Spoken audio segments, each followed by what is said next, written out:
Boa tarde. Hoje em destaque a União de Freguesias Ruivães Campos. Recordamos, Ruivães dista 25 km da sede do Conselho, na Estrada Nacional 103, Braga-Chaves, e Campos 18 km no percurso da Serra da Cabreira. Foi uma das 7 honras de Barroso, também lembramos, e constitui, em conjunto com a Freguesia de Campos, o Couto de Ruivães. Foi vila e sede do Conselho, extinto em 31 de dezembro de 1853. Em 1836 pertencia à comarca de Chaves e em 1842, como julgado e conselho, integrava as freguesias de Cabril, Campos, Covelo do Gerês, Ferral, Pondras, Reigoso, Ruivães, Salto, Venda Nova e Vila da Ponte. Com a extensão do Conselho, nessa data, 1853, as freguesias que a integravam passaram para o Conselho de Montalegre, com exceção de Ruivães e Campos, que passaram a integrar o Conselho de Vieira do Minho. As duas freguesias agregadas têm uma área total de 44,39 km, naturalmente. A população total, segundo o censo de 2021, é de 775 habitantes, menos 148, com uma densidade populacional de 20,8 habitantes por quilómetro quadrado. Campos ficará, recordamos sempre, ligada à exploração de wolfrâmio e que a freguesia preserva no museu que lhe é dedicado. Lavalonga e Espindo estão classificadas como aldeias de Portugal. Ruivães tem na sua história, também recordamos, alguns episódios das lutas liberais no século XIX, entre 1836 e 37, assim como da segunda invasão francesa.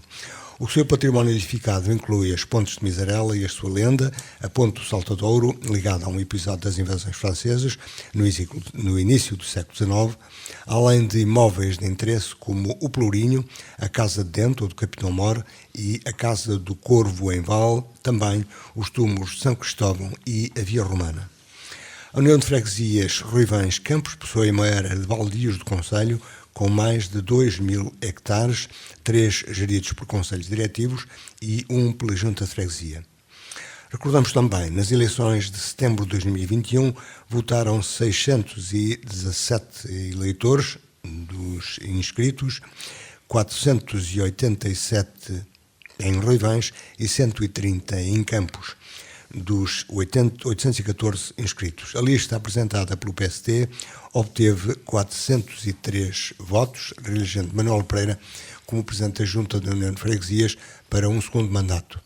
A lista apresentada pelo PS teve 249 votos. A abstenção foi de 24,1% em Ruivães e 24,4% em Campos, 24,2% no conjunto. Voltamos assim à União de Freguesias Ruivães Campos para analisar a situação atual e fazer o balanço neste que é o ano final de mandato, iniciado em outubro de 2021 e porque é também ano de eleições autárquicas. Para o efeito, convidamos e temos em estudo Manuel Pereira, Presidente da Junta da União de Freguesias Ruivães Campos, e Jorge Gago, Tesoureiro. Boa tarde a ambos, obrigado por terem vindo. Sr. Manuel, neste final de mandato é tempo de fazer um balanço, mas também de passar por muitas das conversas que fomos fazendo aqui ao longo do mandato, pelas 4 conversas, esta é a 4ª, ao longo do mandato, começando exatamente por aquilo que é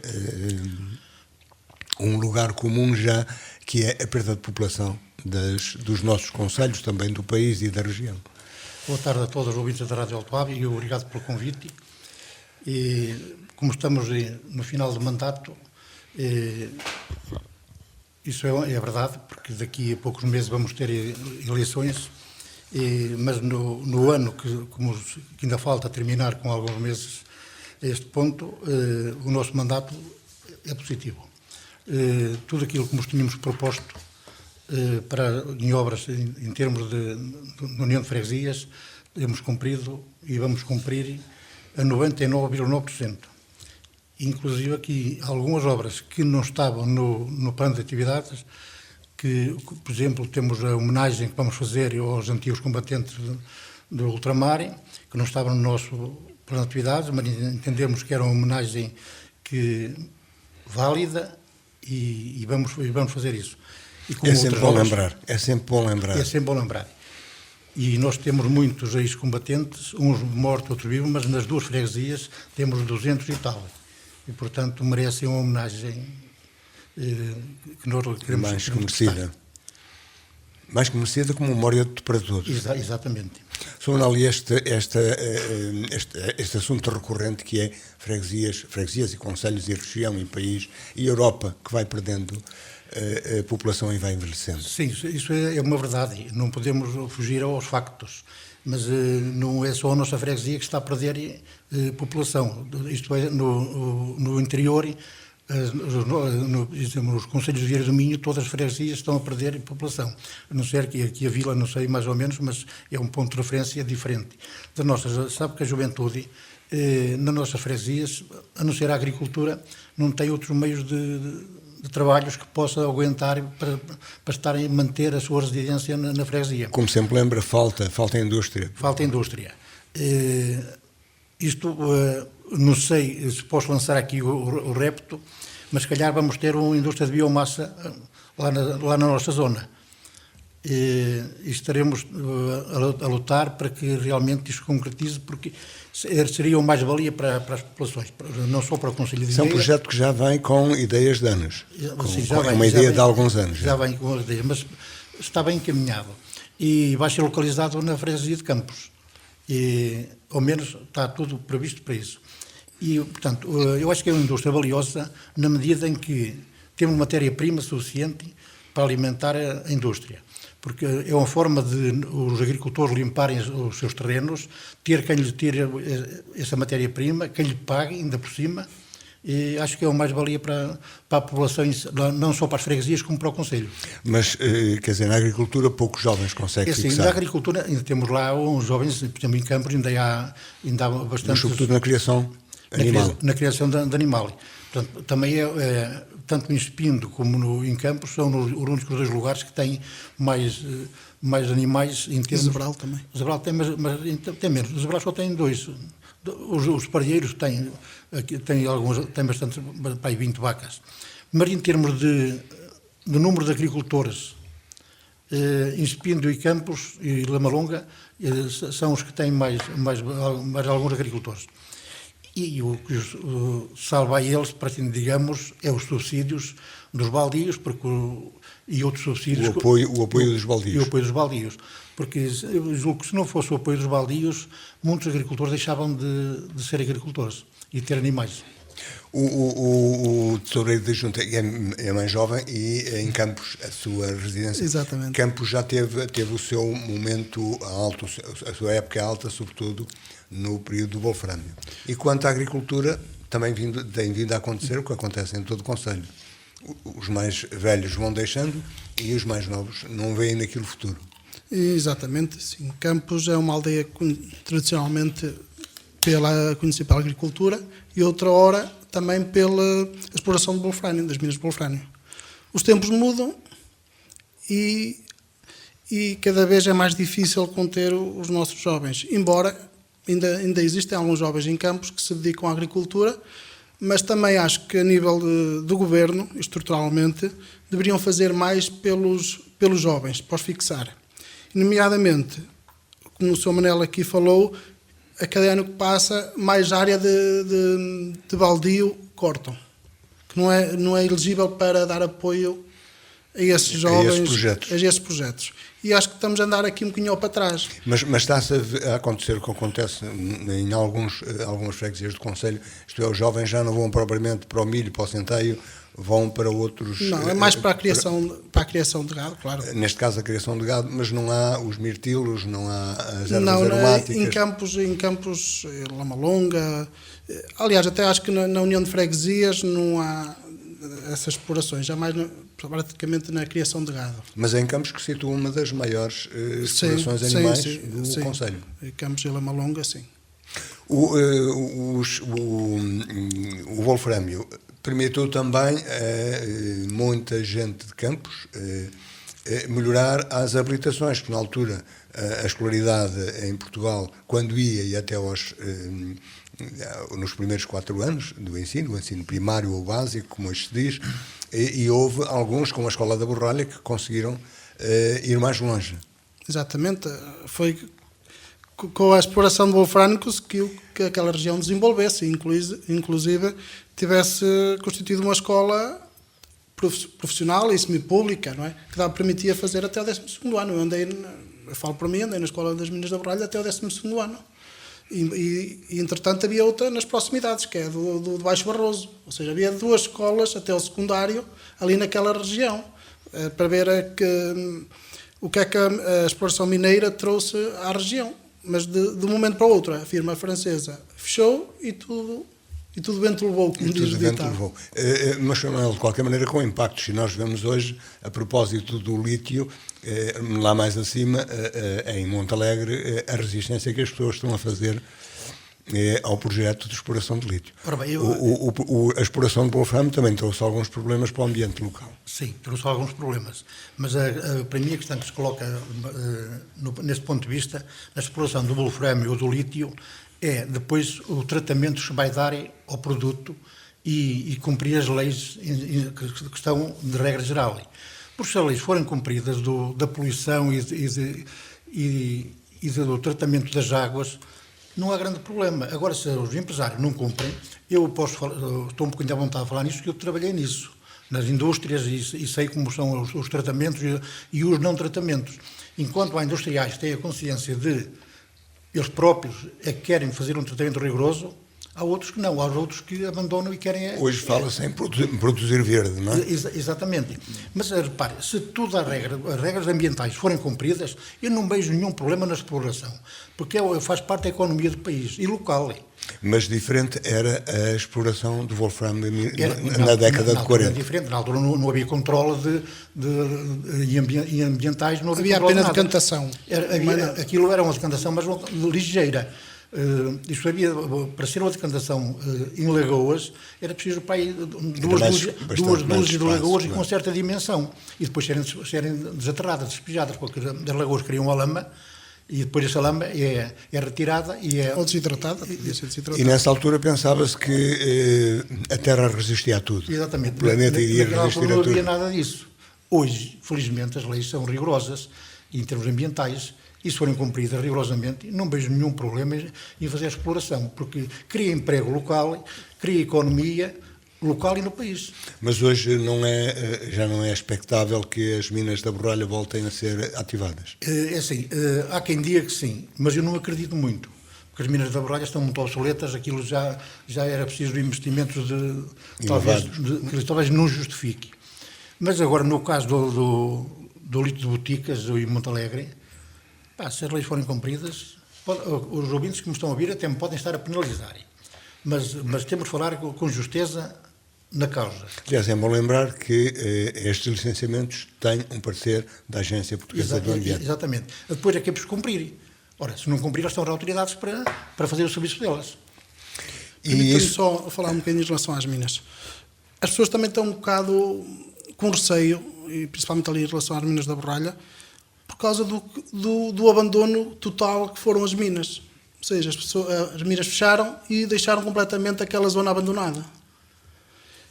Por outro lado, tal como o Sr. Manuel falou, houve muita contaminação. Tanto é que a Albufeira da Venda Nova nem peixes tinha na altura que havia a exploração do wolframio.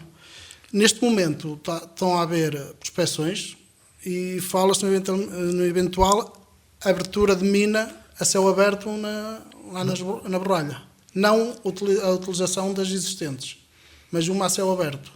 Isso penso que causará mais impacto também ali nas pessoas. Mas as pessoas estão a aceitar isso como uma ideia que possam acolher ou com vontade, como em Montalegre, com vontade de resistir? Umas sim, outras não. A maior parte eu acredito que não. Porque assim, a vida vai mudando. As pessoas já estão habituadas àquele ritmo de vida.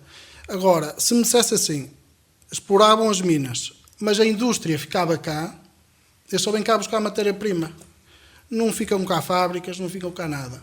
Não há oferta de emprego qualificado, só apenas de oferta de emprego Que é um emprego temporal, sazonal, exatamente. E é um emprego menos qualificado. Depois acontece como foi nas minas da Barralha. Fecham a mina e desaparecem. Como aconteceu também recentemente com as obras nas Albufeiras, que trouxeram movimento até, vieram quase até aqui à Vieira do Minho, não é? À sede do Conselho. Exatamente. Na altura, quando foi criada ali a Central de Fradas, portanto, aquilo era um movimento económico para muita gente. Tanto para Aguacasas, tanto para restaurantes. Enquanto durou a obra, notava-se a diferença no pessoal, no movimento e na economia. Acabaram as obras. E voltou tudo ao mesmo, não é? Voltou tudo ao mesmo. E hoje nós, notícia que eu tenho aqui, não que tenha alguma vez visto pessoalmente, mas que quem viaja na 103 desde as Sardeirinhas até à saída para Montalegre e não encontra um café aberto à noite. Não encontra, exatamente. Também efeito da pandemia primeiro, mas depois... Mas depois continuou porque não há movimento. Porque hoje, para ter um restaurante aberto, um café aberto, tem que haver movimento. Porque não havendo movimento não justifica. E as pessoas não podem ter prejuízo. É melhor fechar, às vezes, do que estar com a porta aberta e no final do mês, no fim do ano, vão fazer as contas e não existe. Porque é difícil fixar indústrias e porque a agricultura já não é o que era, portanto já não tem o efeito que tem na economia.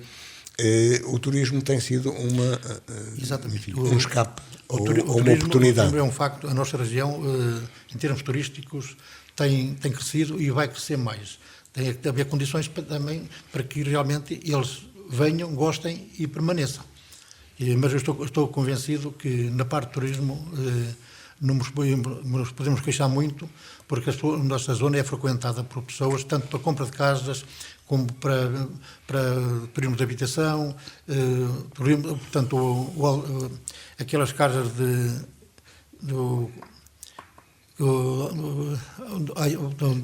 aquelas casas do alojamento local. Já há várias na freguesia. Além das de turismo. Além das de turismo. Alojamento local agora estão a crescer bastante. E há muita procura. Mas falou também na procura de casas para comprar. Para comprarem. De que nacionalidades tem ideia? A maior parte é português.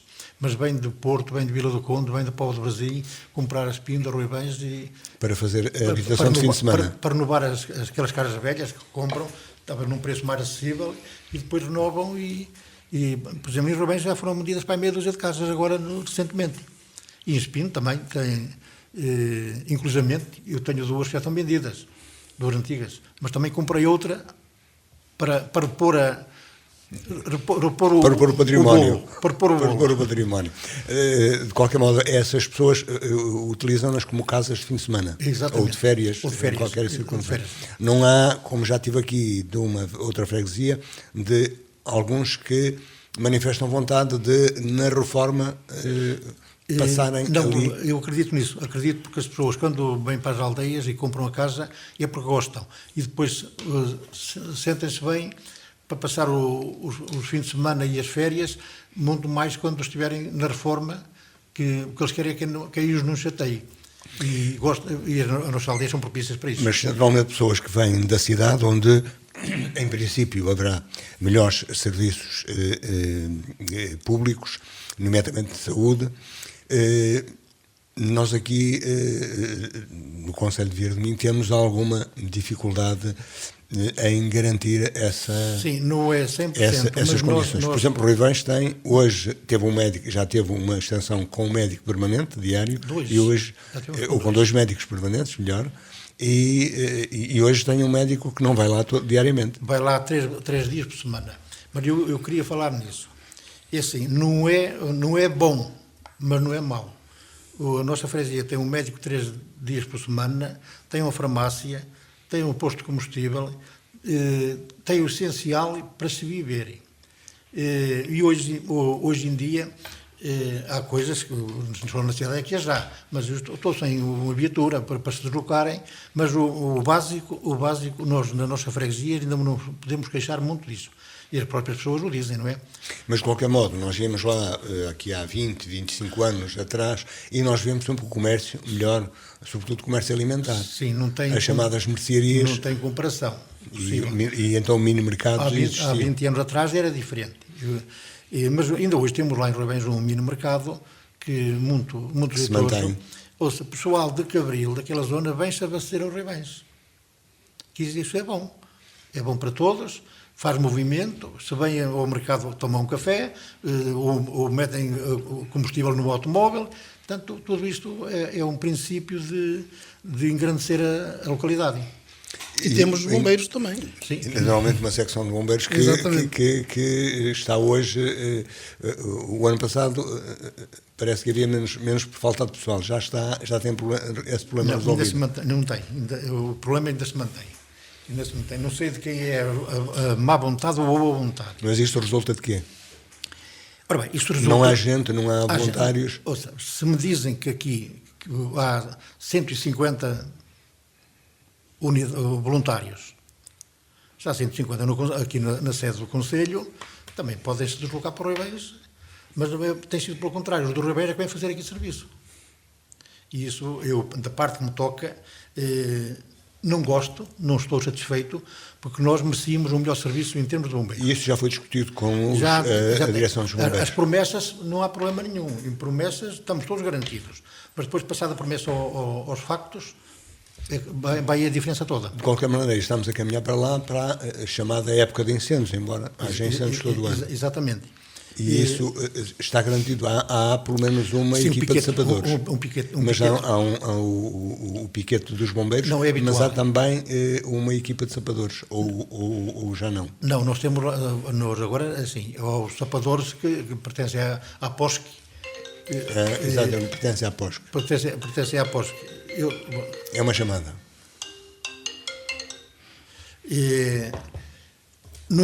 Mas esses sapadores, quem os gere é a POSC. Embora façam um serviço lá nas freguesias, quando a gente precisa deles, a limpeza de valetas ou o tipo de limpezas, mas na parte dos incêndios não, é um piquete dos bombeiros, porque o sapador não pode interferir nos centros florestais, mas assim. Mas mesmo as regras dos bombeiros são regras muito apertadas. Um sapador não pode pegar numa mangueira e começar a apagar. Mas são sobretudo batedores. Tem que ser os bombeiros que lá estão. Ainda há dias temos uma reunião aqui na Câmara de Minho da Proteção Civil. E nós eu falei nas bocas de incêndio.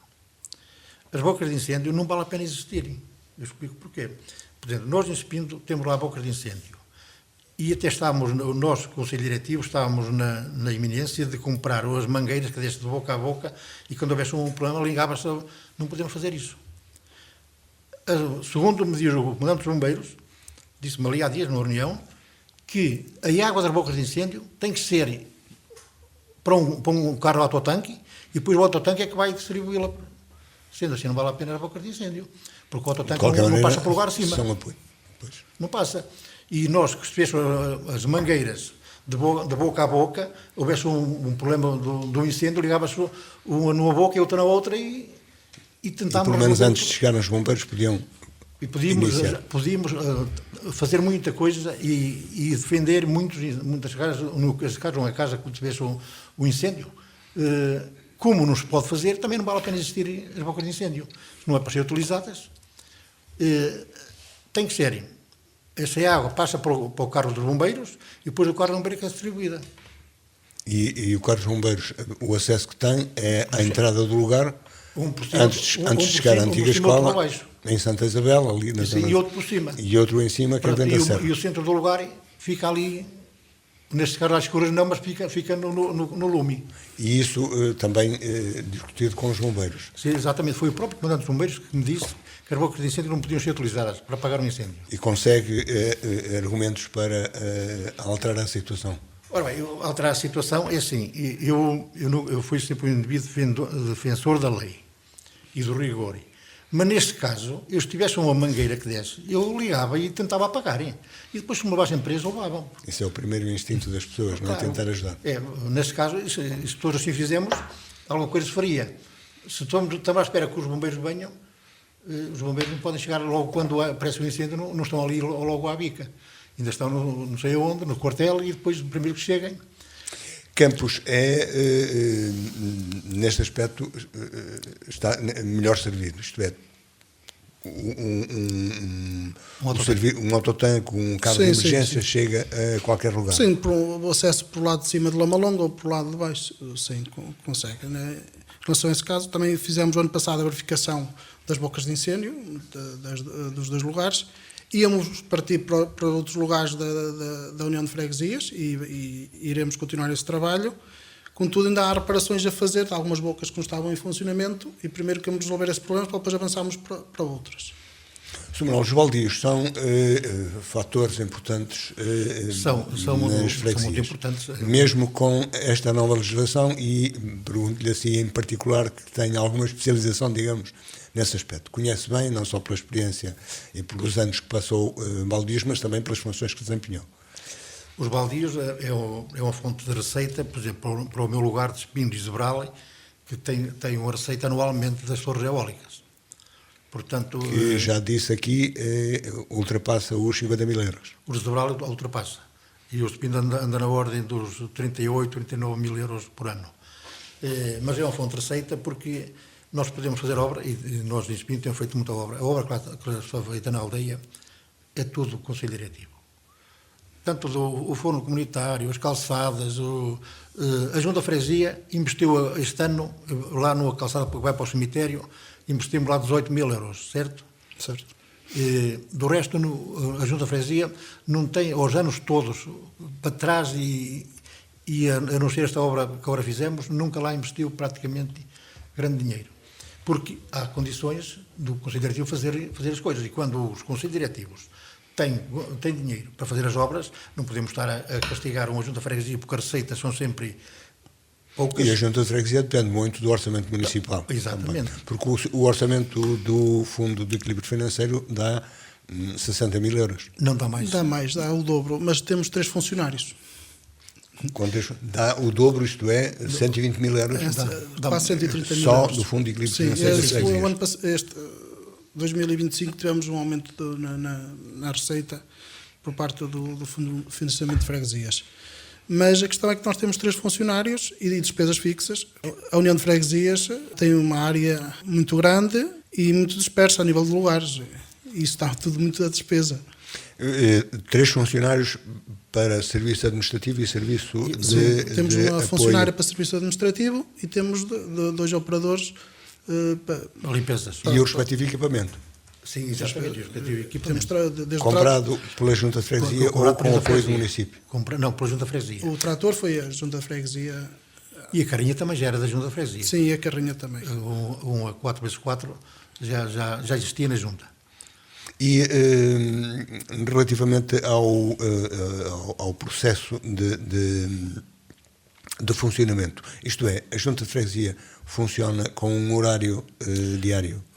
Funciona com atendimento diário aos atendimento ao público no horário normal da função pública. 9-5. Portanto, está das 9 às 5 e das 2 às 5. Em Campos abrimos às terças de tarde e às sextas de tarde. Isso justifica-se com tão pouca gente? Justifica porque nós temos vindo a reparar nestes últimos anos, nós temos sempre gente a ir à junta, principalmente da parte da manhã. Temos sempre pessoas a irem lá.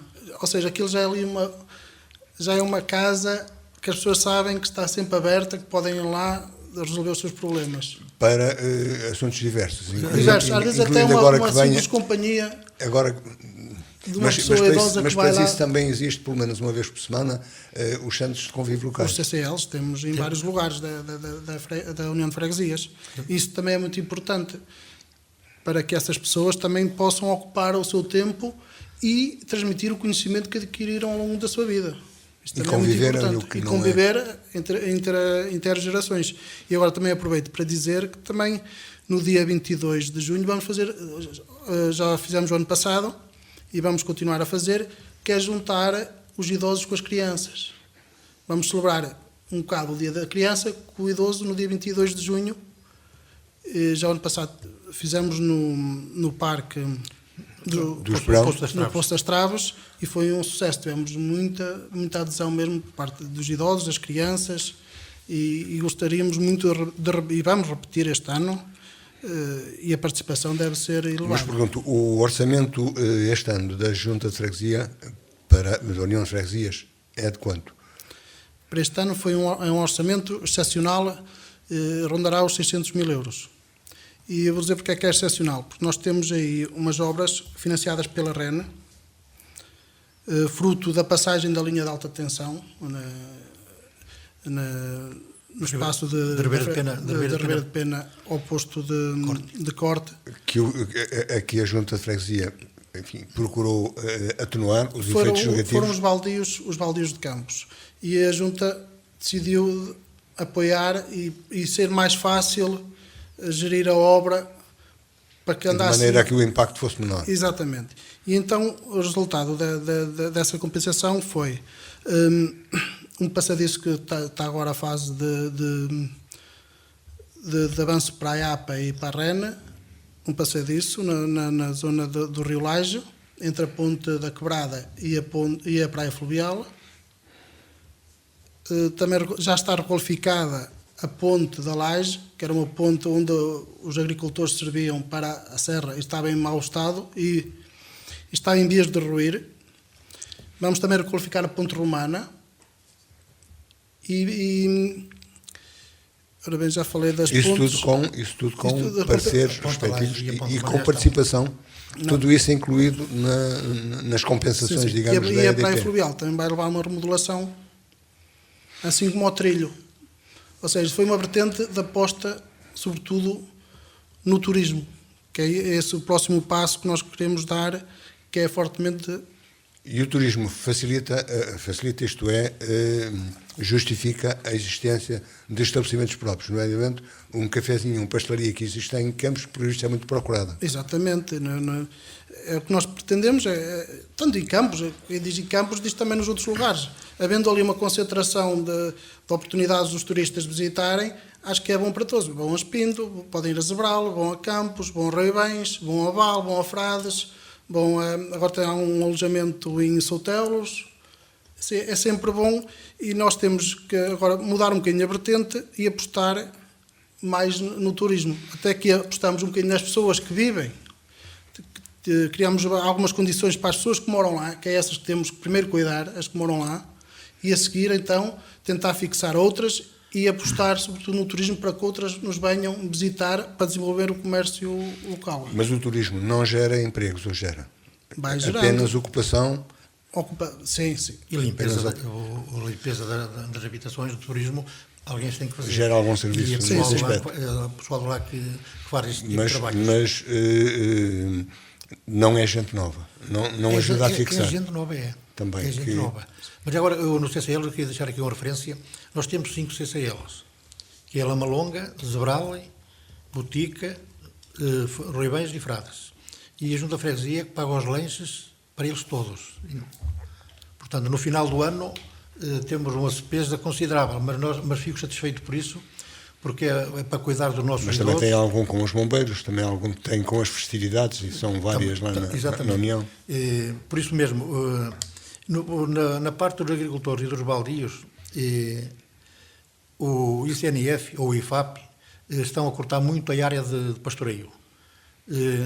Só um exemplo. E por que razão? Em tempos até se falava das cabras sapadoras. Pois, aconteceu em Campos, mas agora vou falar só na minha aldeia, que é uma referência para todos. Nós tínhamos da área de pastoreio 220 hectares para servir por agricultores, cortaram 102 hectares. Ora bem, os agricultores, aí é um rombo muito grande, porque o que dá o subsídio mais gordo é o baldio. Se eu perguntar porquê, não sei. Mas sei que é. E reduzindo a área de pastoreio, nós temos de reduzir a área de hectares distribuídos. E também aos rebanhos, que também já estão diminuídos. Quem se lembra da bezeira de Espinho, por exemplo, não vê nada parecido hoje. Agora desaparecia tudo isso. E agora estivemos aqui no período da Páscoa, onde costuma haver muita procura de cabrito. Cresceu? Haverá, só que está que nós na nossa freguesia agora não temos um cabrito para venderem, nem para comprarem. Por que razão? Porque não se queria? As bezeiras deixaram de existir E como disse há E bocado muito bem, há pequenos núcleos de criação, não há. Infelizmente não há. nem a doméstica. Sim, há um ou outro doméstico, sim. É assim, meia dúzia, um ou dois. Isso assim, agora doméstico. é tudo a parte bovina. Fora disso, caprino e ovino... O vinho ainda vai havendo alguma coisa. Meio de ovelhas, aqui ou lá. Há na botica, há na Malonga. Mas agora bezeiras como havia antigamente, Espindo, Zabral e Bali, e não sei se em Campos havia na altura a bezeira. Havia. Pronto, as serras andavam limpas. E não havia, E os rios? Não havia o problema dos incêndios. Já falamos aqui sobre a importância que tiveram os serviços florestais, juntamente com os baldios e com as populações. Tiveram. Hoje, desde o 25 de abril para cá, os serviços florestais abandonaram a serra. Portanto, só é de corpo presente. A gestão é feita à distância. Pois, exatamente, é feita à distância. E depois é feita nos gabinetes, olham para o mapa, olham para a serra, esta parte vamos cortá-la, se viessem ao local, já não cortavam. Porque o técnico que faz o despacho de gabinete, se fosse no local, fazia ao contrário. Mas a lei permite no mapa. E alguns, o tratamento da serra, isto é, o ordenamento da serra, tem seguido bom caminho, pergunto? É assim, o caminho até esta data não tem sido o melhor. Agora há o agrupamento de baldios, que estão a formar agrupamentos de baldios, para ver se há candidatura ao PRR e sucessivamente. Se esse agrupamento for para a frente, será uma mais-valia de limpeza, de florestar e tirar algum rendimento do baldio. Se o agrupamento não for para a frente, o ICNF não faz nada, os conselhos diretivos por si não podem fazer, porque fazem uma proposta ao ICNF e ele corta. Portanto, enquanto ou têm que ser autónomos os conselhos diretivos, ou então agregados, ou estão agregados numa união, numa espécie de união. Exatamente. Estes grupos é uma média de 5 baldios por grupo, que a ver se ganham mais peso e mais área e a ver se consegue fazer alguma coisa nesse sentido. Significa que os baldios, tal como os conhecemos, estão em risco? Eu acho que não. Embora com alguns altos e baixos, mas eu acho que o baldio vai se manter e tem que se manter. Porque senão já seria, não digo uma guerra civil, mas resistência das pessoas da via. Resistência nesse sentido. Porque se o baldio existe desde o 25 de abril para cá, eu agora acho que não há governo nenhum que tenha a coragem de dizer assim, vamos terminar com os baldios. É a minha opinião.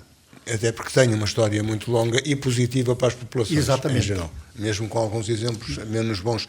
De qualquer maneira, o tempo vai correndo e temos alguns minutos ainda para nos fixarmos naquilo que foi o vosso projeto inicial e aquilo que é o objetivo para cumprir até ao fim. O que é que falta, Sr. Manuel? O nosso projeto inicial e o nosso objetivo... Já disse que já cumpriu daquilo que estava previsto, 99% aproximadamente. No final do mandato. Até ao final, com certeza. O mandato termina em setembro, em princípio. Até ao final do mandato, a nossa convicção, minha e dos meus colegas, é que vamos cumprir o que prometemos. E sentimos todos satisfeitos para partir para uma nova etapa. Porque quando se promete e cumpre-se, já não deixa dúvida a ninguém. E já agora que vem a propósito, e essa nova etapa levará aos mesmos mesmas pessoas? Já agora, se me permitir, eu vou lançar aqui o repto à situação futura.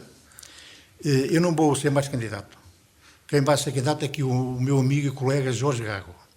E quero deixar aqui esta palavra a todos os munícipes de Ruibães e Campos que ficam bem servidos. Porque é conhecedor, é ativo e é o Presidente de Junta que as freguesias precisam. E o que é que pode esperar do Sr. Manuel se as coisas forem assim? Ora bem, sendo as coisas assim, o Sr. Manuel afasta-se definitivamente? Não. Eu sempre tive um espírito de colaborar. Eu, se calhar, se o candidato assim o entender, eu posso baixar para Presidente da Assembleia de Freguesia ou para membro da Assembleia, não escolho. O meu espírito é colaborar, não é, eu nunca quis louvores nem galões. Eu quero é trabalhar aquilo que sei e posso em prol dos outros. É aquilo que eu tenho feito e é aquilo que me deixa satisfeito no final do mandato, dizer assim, ninguém nos pode chamar qualquer nome de não cumprir, nós cumprimos o que prometemos. E já que isto está a ser uma reunião, também aceito o desafio de assumir o papel que o Sr. Manuel tem assumido, ou vai assumir, pelo menos até ao final deste mandato? Aceitei o desafio e com todo gosto, e porque sou uma pessoa que aprendeu muito com o Sr. Manel, já aproveitei que aprendi muito com ele. Aprendi também muito com o anterior Presidente da Junta de Campos. Já são 12 anos que faço experiência autárquica, e a gente está sempre a aprender. Aprendi com o Sr. Manel, aprendi com o Sr. Domingos Truta, e acho que tenho as qualidades necessárias para ser um bom Presidente de Junta. E como eu criei e vivo na minha terra, na minha União de Freguesias, eu também quero colaborar para que eu possa também viver melhor, dar a viver melhor, e que os meus filhos também sintam orgulho de saber que podem viver bem na sua União de Freguesias. Mas vão ter que sair, pelo menos, para estudar? Provavelmente que sim. Isso eu também tive que sair para estudar. E é uma dificuldade, falamos sempre disso, é uma dificuldade de os jovens pensarem na terra de origem para se fixarem. De facto, assim é. Mas na questão que coloca que tem que sair para estudar, isso é lógico, porque nós lá não temos agora nenhuma escola. Nós também temos que aprender, não podemos ficar isolados, também temos que aprender conhecimento que existe fora do nosso... Olhar para além dos horizontes das terras, senão seria bem curto. Exatamente. Porque vem outros conhecimentos, vem outras aprendizagens que faz falta à juventude conhecer mais para além do que está ao redor deles. Mas para completar o mandato, quais seriam as principais obras que gostaria de ver completas? Ouça, as principais obras que nós temos para... Nós vamos colocar a nível de freguesia a identificação das aldeias, ruas, pontos de visita, turísticos, os mapas em todos os lugares da freguesia.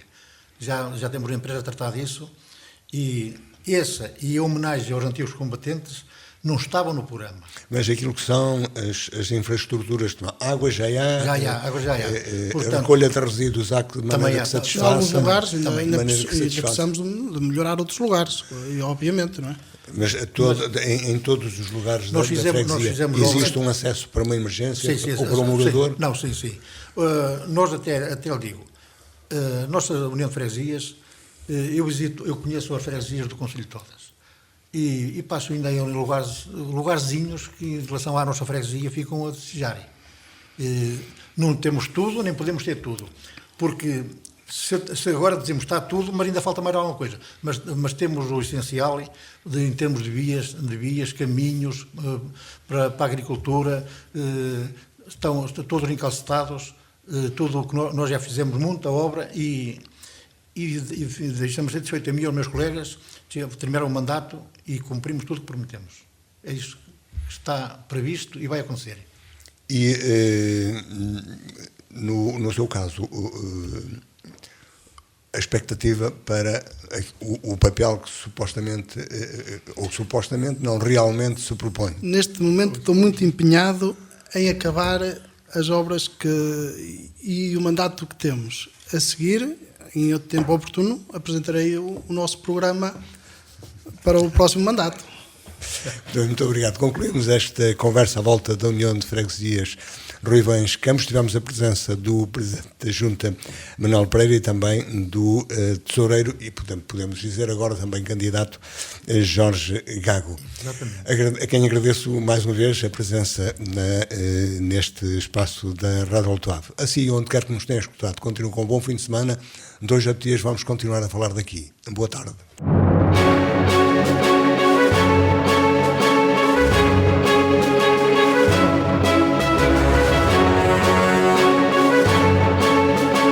Falar daqui, a região em foco.